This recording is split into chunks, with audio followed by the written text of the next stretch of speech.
21 Pilots have returned with a second brand new single called Drum Show. This is quite exciting. This is going to be the second single from the album Breach, which is coming out surprisingly soon.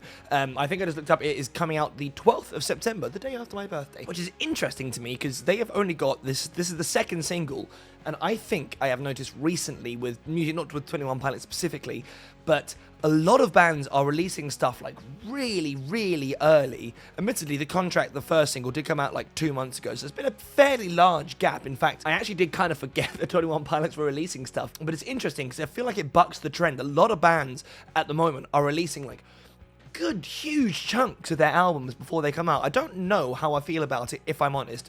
As a reactor, it's fantastic to have extra content, more singles, more music videos. I love the art of the music video especially, so if more releases ahead of time translates to more music videos, then to me that's a good thing.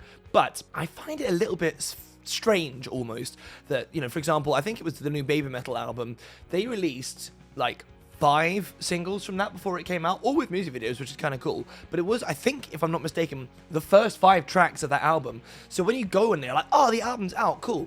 If you want to listen to the new stuff, you kind of have to skip to halfway through, which I think is a mistake, because the actual form, the art of the album, which I know is dying, which is sad, maybe I'm just an old, stuck in my ways old man. The art of the album, I feel like the ebb and the flow, the listening to it as a complete piece of art is really important, and if the first 5 tracks are ones you've already listened to and obsessed over time, I feel like it's less exciting to do that. So yeah, I don't know.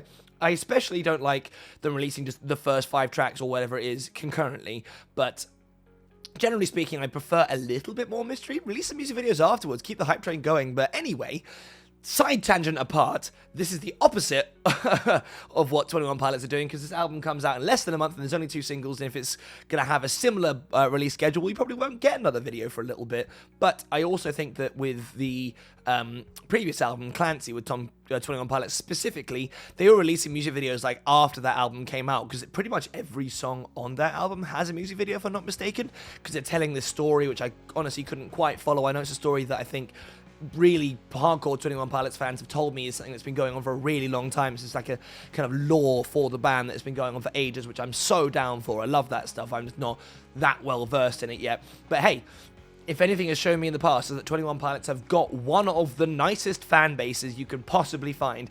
Every time I've released content about them, all the comment section has been delightful. It's just been people pleased to share a band they love with somebody who is discovering it. I've been able to milk this pony. I don't think that's the phrase, but we're going to stick with it. I've been able to milk this pony for a while now, so I'm very grateful for that too. But anyway, moving on to Drum Show. I heard of a brief article flick through that this is one of the heavier songs they've released for a while, which is great because, what's the name of it now? I can't remember. I can do the chorus. It goes, I remember. Next semester, there you go. I was about to say it's my favourite, but clearly I'm a fake fan. But anyway, I like that song a lot, and I think it's because it's got a lot of like kind of garage punk rock influences on it.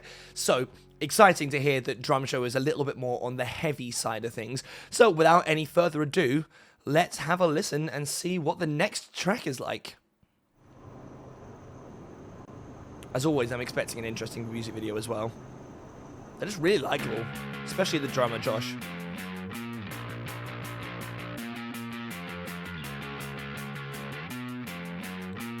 First takeaway music video is that it's not like got the really epic kind of costumes and the stuff that was going on the last time, where it kind of felt a bit sci-fi, a bit Dune-esque. Just 2 boys in a car park so far playing their instruments. I'm sure it'll probably escalate from that, but it's kind of nice to ground it occasionally. Putting on a drum show. Nice, okay.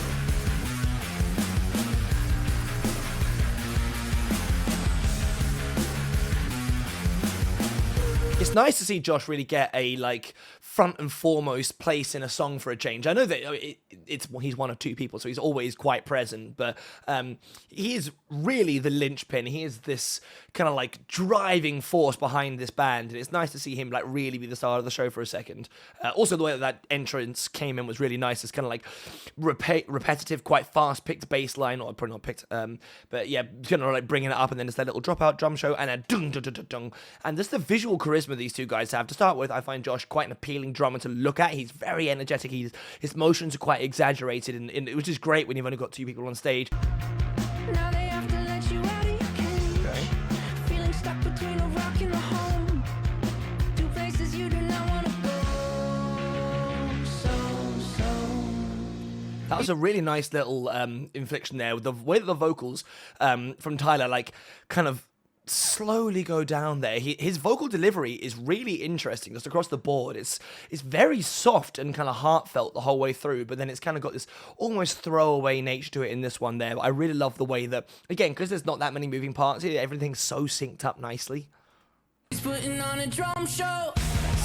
Even now, even now, even now, he'll take the longer way home. Even now, even now, even now, he'll never ever say so. The melody in that chorus is absolutely beautiful. His voice is amazing. Just the way that he is able to skip up and do that, even now, even now. He's doing almost a full octave jump there, if not an actual octave there. But it's really nice because his voice is so ethereal and it's mixed really nicely. That's awesome.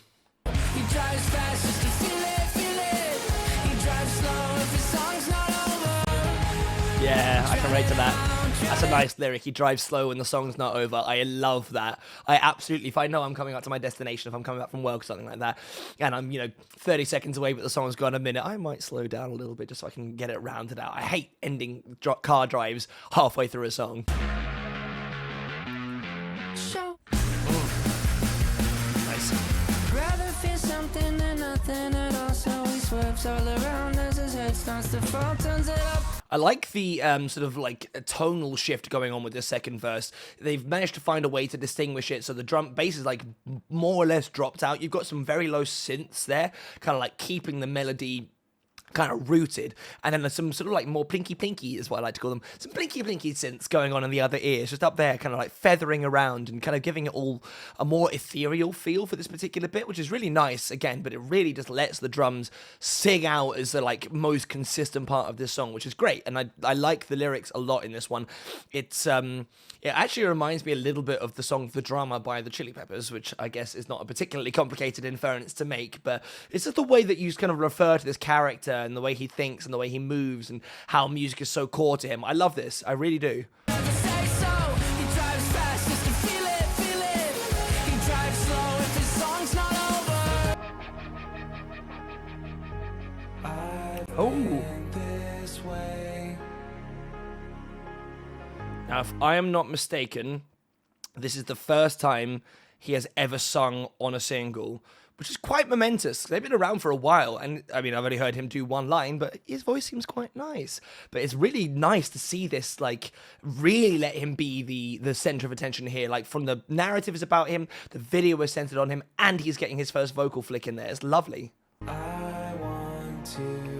Also interesting that it happened during, or at least for now, it has happened during a drum dropout, because I can imagine that drumming and singing is one of the harder disciplines you can do. I've been this way. I want to. Okay, big scream, nice. Also, really nice shot there, just from the music video perspective.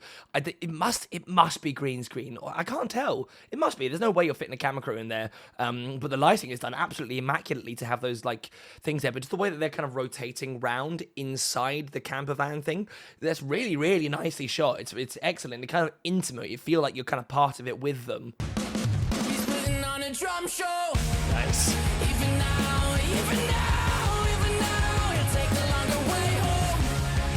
Even now, even now, even now. Just the way he's introducing that vocal fry to this last chorus is also, it's giving me shivers. It's so well executed. It's like perfectly calculated to hit those notes, and it's not too much. It's just enough to really embroider some passion into it.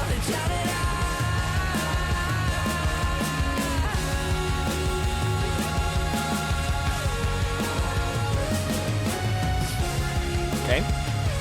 Some nice, interesting synth part that's coming there to, I guess, maybe be part of an outro to give it some more variation there, which is quite nice. It kind of replaces his vocals a little bit in the same sort of like register.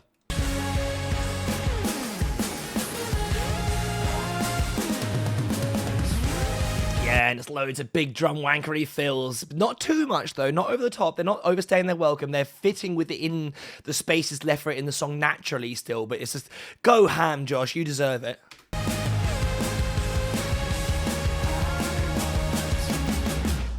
That was great. I really liked that a lot. That was probably my favorite one I've heard since Next Semester, if I'm honest, which we've discussed why. It just fits a genre that is more dear to my heart. It's something I gravitate towards on a regular basis. But they are so diverse in their sound. They're able to go across a lot of different sort of subgenres and kind of merge stuff in a way that not many other people do, I don't think. They're both so charismatic, just to look at and to hear singing. Tyler's vocals are next level. He actually might be one of the better singers just operating full stop at the moment, if you ask me, male singers at least. Just the level of emotion he's able to inject into that, though it goes from being like kind of throwaway and conversational to really impassioned. There's that scream, which is not overstated, but it was there to really kind of encapsulate it. Yeah, he's fantastic vocalist. Josh is pulling everything all together with those drums. It really is like a salute. It's a bit of recognition that this motherfucker has been tying this band together. He is a I was about to say the one-man rhythm section. Actually, they're a one-band rhythm section, I guess, technically. But yeah, he's a stoic hero. It's nice to see him get his time in the sun. The vocal line from him was pretty nice. He didn't need to go too crazy with it. It wasn't like something that was like hugely vocally flexing, but that's okay. It was nice and understated, and it felt personal, because this song really felt personal to him and about him, talking about his personality traits and sort of like, you know, the things that drive him to become a musician and so on and so forth. And just having him able to sort of like chime in there for a second and just sort of talk about how genuine it was, it really came through as personal. I really love that aspect of it too. The video was fun. Those two are just great to look at, dancing together. They've got a lot of great energy. The sets were nice. It wasn't particularly complicated, but I like how lo-fi it was. Then this with the van, all the cables trailing out of it, and then that really cool spinning shot inside the van that I liked a lot. Simple, effective. That song was awesome. Whew. Breathe. Well, anyway, let me know in the comments, 21 Pilot fans, how do you feel about this one? Do you think this one it's a fair comparison to say it kind of feels a bit Next Semester-y in its approach to kind of like that slightly heavier, rockier part of their sound? Because to me, that's the nearest comparison I can draw to it, and I love that. So let me know, how do you guys feel about this song? How does it sit within the 21 Pilots lore? That's also something interesting. I don't know if this one is contributing to the larger like Clancy Breach lore, or whether this is just a song about Josh. Let me know in the comments. Thank you very much for watching. Like, share, subscribe, all of that crazy stuff. And I'll catch you guys in the next one. Peace!